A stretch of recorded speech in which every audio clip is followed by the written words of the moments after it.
Saludos, profesora. En esta oportunidad, para la cuarta tarea de psicología familiar, mi equipo está conformado por mi compañera Libet Roland y mi persona Nairuis Frey.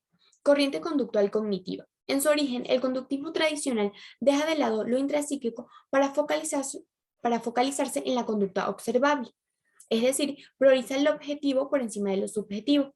El enfoque cognitivo-conductual considera que los comportamientos se aprenden de maneras diferentes, por ejemplo, mediante la propia experiencia, la observación de los demás, procesos de condicionamiento clásico u operante y el lenguaje.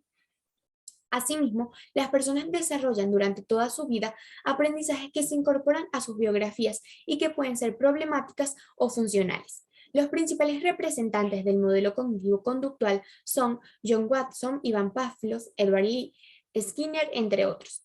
¿En qué caso es recomendada? La terapia cognitivo-conductual es utilizada para lograr que las personas analicen sus pensamientos, sentimientos y comportamientos. También enseña cómo reemplazar pensamientos negativos por pensamientos más realistas y positivos, ayudando a cambiar conductas que entorpecen el sano funcionamiento. Algunos ejemplos son la terapia de aceptación y compromiso, la terapia de activación conductual para la depresión o la terapia dialéctica conductual para el trastorno límite de la personalidad. De esta manera, la terapia cognitivo-conductual se usa para tratar personas con una variedad de condiciones de salud mental. Estas pueden incluir trastornos de ansiedad, depresión, trastornos alimentarios, trastornos bipolares, trastornos obsesivos compulsivos, trastornos del sueño y TDAH. Corriente humanista. La psicología humanista o el humanismo se basa en la creencia de que la gente es buena por naturaleza. Este tipo de psicología sostiene que la moral, los valores éticos y las buenas intenciones son las fuerzas impulsoras de la conducta, mientras que las experiencias sociales o psicológicas adversas pueden atribuirse a desviaciones de las tendencias naturales. Algunos aportes de la psicología positiva son dimensión sana del ser humano, consideración holística de la persona, autorrealización, el sentido de la vida y el foco en fortalezas y oportunidades. Las técnicas utilizadas en la psicología positiva son autorreforzamiento, entrenamiento en atribuciones causales, sesiones de risa, visualización y técnicas de relajación.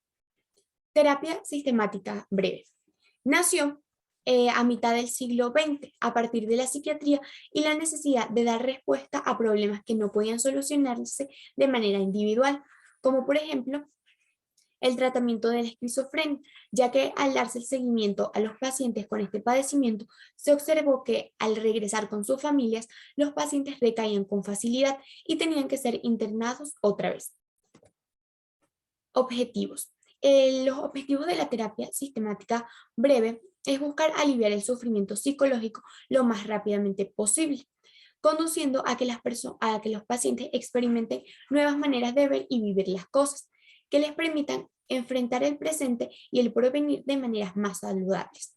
Se busca proporcionar un movimiento de la conversación terapéutica de hablar de los problemas a hablar de las soluciones para después hablar de los recursos. Este orden ayuda a interrumpir los círculos viciosos de comportamiento que son mantenidos por soluciones inapropiadas. ¿Qué es la psicoterapia familiar? La psicoterapia familiar es un método especial de tratamiento de los desórdenes emocionales. Utiliza un grupo natural primario, la familia. Su ámbito de intervención no es el paciente individual aislado, sino la familia vista como un todo orgánico, como un sistema. Su objetivo no es solo eliminar síntomas o adecuar personalidades al ambiente en que se debe actuar, sino también crear una manera nueva de vivir. Los objetivos en términos generales, se podría decir que los objetivos de la terapia familiar son los siguientes: desplazar o movilizar roles con el fin de promover que haya flexibilidad en el desempeño de los roles familiares, definir cuáles son los patrones de interacción y las alianzas, intrafamiliares más funcionales para cada familia y así para cada etapa del desarrollo, y lograr que las funciones básicas de la familia se lleven a cabo mediante la organización de los recursos del propio sistema familiar. ¿Qué es el diagnóstico en psicología? El diagnóstico es un proceso de inferencia basado en la evaluación de los signos y síntomas que forman un cuadro clínico, que tiene como objetivo principal definir la enfermedad que afecta a un paciente. El psicodiagnóstico es el proceso por el cual se identifica el trastorno, la condición psicopatológica, no solo para explicar lo que ocurre al paciente, sino también fundamentalmente para planificar un tratamiento. Elementos del diagnóstico. Desde la primera entrevista con un paciente, el profesional comienza a plantearse hipótesis diagnósticas. A partir de estas hipótesis, podrá elaborar un diagnóstico presuntivo que iniciará el proceso destinado a concluir con un diagnóstico definitivo. Los métodos para la generación de hipótesis diagnósticas varían sustancialmente según el modelo teórico y psicopatológico asumido, e incluso presenta diferencias entre profesionales eh, utilizando el mismo método.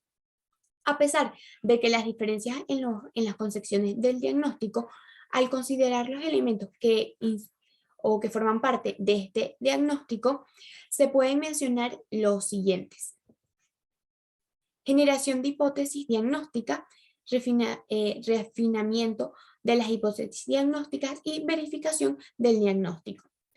Estas serían las tres fases de un diagnóstico.